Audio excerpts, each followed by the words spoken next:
I'm Davy. I'm awesome.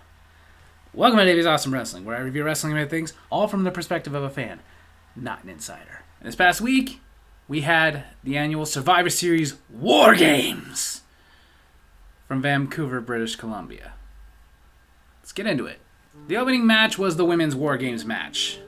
The team of Bianca Belair, Naomi, Io Sky, Bayley, and Rhea Ripley versus Nia Jax, Candice LeRae, Tiffany Stratton, Liv Morgan, and Raquel Rodriguez. Starting the match was Bayley and Nia Jax, followed by Naomi, as Bayley's team had the advantage, followed by Candice LeRae, followed by Bianca Belair, followed by Tiffany Stratton, then Io Sky, followed by Raquel Rodriguez, who was followed by Rhea Ripley, who was ultimately followed by Liv Morgan.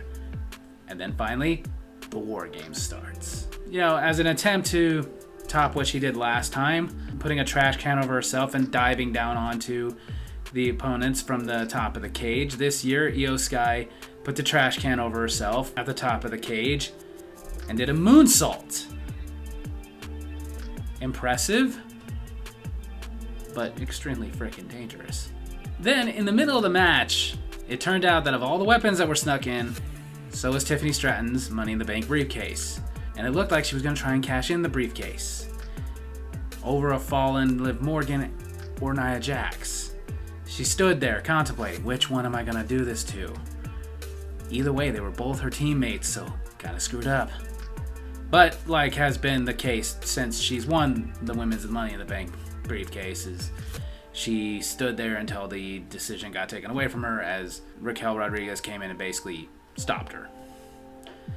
So this is still going on. But while she's trying to decide, and doesn't, the other team ended up getting the advantage because it was enough distraction, considering two of one team were laid out and one was just sitting there twiddling her thumb. And this led to Rhea Ripley getting Liv Morgan in the riptide from the top rope through a table, leading to Rhea Ripley getting the pin and the win for her team, ending this War Games, but definitely not ending some rivalries. Like, there's still story going on here. Obviously, Rhea Ripley and Liv Morgan, with Raquel Rodriguez in there, still going. The whole Nia Jax, when is Tiffany Stratton gonna cash in the Money in the Bank thing, still going. But either way, it was freaking awesome. There is criticism over Nia Jax's performance, and it was lackluster. And apparently I'm not the only one who's thinking that. She's even responded to the criticism.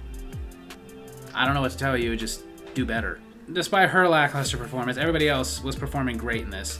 It's War Games, so really, unless you just have a ridiculously bogus outcome, it always gets a 5 out of 5. Then for the United States Championship, Shinsuke Nakamura versus LA Knight. Yeah, it was good, it was entertaining, but there just wasn't that much to it. Honestly, it felt like they just put it in there to have another match on the card. And that's sad, considering not only is this Shinsuke Nakamura and LA Knight who can put on a good match, but it's for the United States Championship.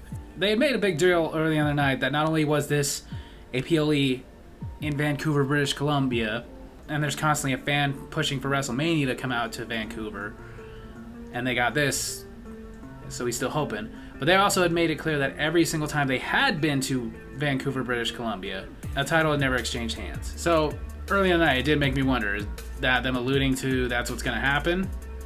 Well, we got the answer when Shinsuke Nakamura dropped LA Knight on the back of his head onto some steel, which made it clear that he was definitely hurt. Then got him inside, did the Kinshasa, got the pin, and now we have a new United States champion. So Vancouver, British Columbia got a title exchange on this night. And like I said, it was really good, and I'm actually happy that they gave Shinsuke the United States Championship. It's the third time, but hopefully this time will be more memorable. They'll finally actually do something with Shinsuke Nakamura, rather than making him a feeder opponent, because in my opinion, honestly, it's long overdue that they do something with Shinsuke. But like I said, the match itself, it felt like they were time constricted, because there just wasn't that much to it. It was still really good, though, enough to get a 3 out of 5. Yeah! Then for the Intercontinental Championship, Sheamus versus Ludwig Kaiser versus champion Braun Breaker. This one was a really good match. It was very intense. At one point, Sheamus had gotten the bro kick onto Braun Breaker, almost got the win, but Ludwig Kaiser pulled him out and beat him repeatedly in the ribs with a very shillelagh that Sheamus brings out. After this, Kaiser got him in the ring, was about to beat Sheamus, but Braun Breaker threw him out, then speared Sheamus on his already damaged ribs, got the pin, and retained the Intercontinental Championship. So this might lead to more Ludwig Kaiser versus Braun Breaker. Sheamus might come back and still try to claim the Intercontinental title, the one title that's eluded him. Who knows? Either way, I was fine with the result, because honestly, I really like Braun Breaker as the Intercontinental Championship. He's bringing something to that. I would give this one an easy 4 out of 5. Then for the World Heavyweight Championship, Damian Priest versus Gunther. Another great match. Early in the match, Damian Priest hurt his left arm, and of course, Gunther took advantage of that. But it all came to a head when Finn Balor came out, and from the steel steps onto the floor did the coup de grace to Damian Priest, which didn't make Gunther happy. Still threw Damian Priest in the ring, powerbombed him, and then put him in the sleeper hold, and Damian Priest passed out. So Gunther retains his championship, but is pissed about it because his confidence has been waning ever since losing to Cody Rhodes, and he wanted to beat Damian Priest clean. So now there's a rivalry going on with him and Finn Balor, and I'm sure Damian Priest is going to want a rematch eventually. Either way, good match, good storytelling. 4 out of 5. Then the main event, the men's War Games. With the new bloodline, Solo Sikoa, Tama Tonga, Tonga Loa, Jacob Fatu, and Bronson Reed versus the OG bloodline. Roman Reigns, Jimmy and Jey Uso, the honorary Sami Zayn, and helping them out, CM Punk. Tama Tonga and Jimmy Uso starting the match, followed by Bronson Reed, as the new bloodline had the advantage, followed by Jimmy Uso, followed by Jacob Fatu, followed by Sami Zayn, followed by Tonga Loa, followed by CM Punk, which led to Solo Sikoa, and then Roman Reigns. Not only was this match freaking incredible, but the storytelling is so on point. The storytelling of how CM Punk came about to be the 5th man is great, with the wise man Paul Heyman coming back and CM Punk being the original Paul Heyman guy, coming to help him, but also saying that now he owes him a favor. What favor? We don't know. But also the tension between CM Punk and Roman Reigns. For example, when Sami Zayn came out, CM Punk was going to come out, but Roman wouldn't let him. Basically, Roman trying to dictate, thinking he's still the tribal chief. Then there were just cool things like, before Roman Reigns came out, Solo Sikoa locks the door with his own padlock that they don't have a key to. So Roman has to climb into the cage. But it eventually led to CM Punk making it to where Solo was the only one left, so that the Usos could get a couple of super kicks, Sami Zayn could get the haluva kick, CM Punk could get the GTS, followed by Roman Reigns getting the spear, so that he could get the pin and the win for the OG bloodline. And afterwards there's a show of respect between CM Punk and Roman Reigns, but still tension, so we're wondering what's going to happen with that. Honestly, as much as I'm predicting that WrestleMania is going to be Roman Reigns versus Cody Rhodes rubber match, I'm kind of hoping they don't go that route and actually have CM Punk versus Roman Reigns. I think that would be much better. Either way, we'll see when that comes about. But right now, this one, easily match of the night, easily a 5 out of 5. So Survivor Series WarGames 2024 overall was freaking awesome. It was a great night.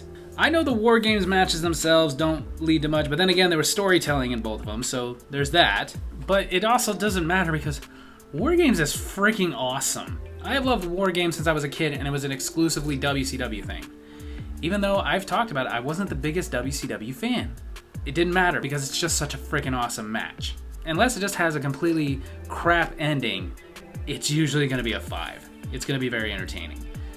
In fact, the worst match on the card still got a 3, which is still good. It just felt, in my opinion, rushed. Like they just went out there, got some of their stuff in, and got the match over with, and that was probably a time constraint thing. And I understand that happens, but it's disappointing. But it gives me something to look forward to because I still know that those two can go out there and have some bangers. But the other 2 matches got 4s. So there was no bad match on the card. But even the one match I was a little disappointed with, I was still happy about the result. I like that Shinsuke Nakamura is back. I like this new persona he's got, this very dark kind of ninja warlord anime character thing going on. I don't know, but it's awesome. And I like that they're doing something with him. I'm a big fan of Shinsuke Nakamura, have been for many years. And it's about time they really do something with him. Hopefully this leads to them really doing something. The Intercontinental Championship match, again, I wasn't disappointed. Again, I like Braun Breaker as the Intercontinental Champion. I think he adds something to it. He's one of those that he's boosting the title's not boosting him. More just showing us that this is a future main event guy. I like that Ludwig Kaiser is finally coming out of Gunther's shadow. I could see him being the Intercontinental Champion very soon. Sheamus, I get the whole thing of he wants to be the Intercontinental Champion because that's the one title he's never had, but honestly to me, I'm like, I hope he doesn't. Not because I don't want him to fulfill that dream or anything, but he doesn't need it. He's a former world champion. The Intercontinental title is a step down for him. But either way, we'll see where that goes. The World Heavyweight Championship, it seems like they're kind of doing a face turn with Gunther, but the good kind, where he's really not changing his philosophy about anything at all. We're just liking him, and I kind of like that. And I like him being serious. I like him out there as the guy who's just there to compete, there to win, and there to show he's the best. But even then, I like this little turn of like, but he's having confidence issues. And it's also looking like it's going to lead to a series of Gunther versus Finn Balor, and I'm salivating over that. Finn Balor needs to be in the main event scene. I really feel like he's wasting his time as tag team champion. And Gunther is one of those big wrestlers that just does much better against the smaller wrestlers. If you don't believe me, go back and watch some of his matches with Pete Dunne. Oh my god, they were awesome. Or his matches with Ilya Dragunov. Holy crap, they were great. Him and Finn Balor, that just sounds like magic. The women's and men's WarGames, so freaking awesome, so freaking cool. Again, building stories. I'm still wishing with this whole Tiffany Stratton thing that they would just pull the trigger already and have her cash it in on Nia Jax. Stop with this little dangling carrot. Especially because if she would have done that in the WarGames, I feel like that would have added so much to it. And then the men's one, maybe this is finally the blow-off between the OG and the new bloodline. Probably not. We'll see as time goes on. But the fact that they're building to Roman Reigns versus CM Punk, I'm loving that. Whether we get that at WrestleMania or Royal Rumble or whatever, that just sounds great to me. So either way, this was just a very, very satisfying PLE. I was very entertained by the entire show. I would easily give this one a 5 out of 5. Yeah! So there you have it. That's my wrestling review this week. I hope you guys enjoyed it. And if you did, make sure to hit like, hit subscribe, hit the little bell so you get notifications for when I post my videos. And leave a comment I can respond to in my next comment. Tell me what you thought of WWE Survivor Series WarGames. Love you guys.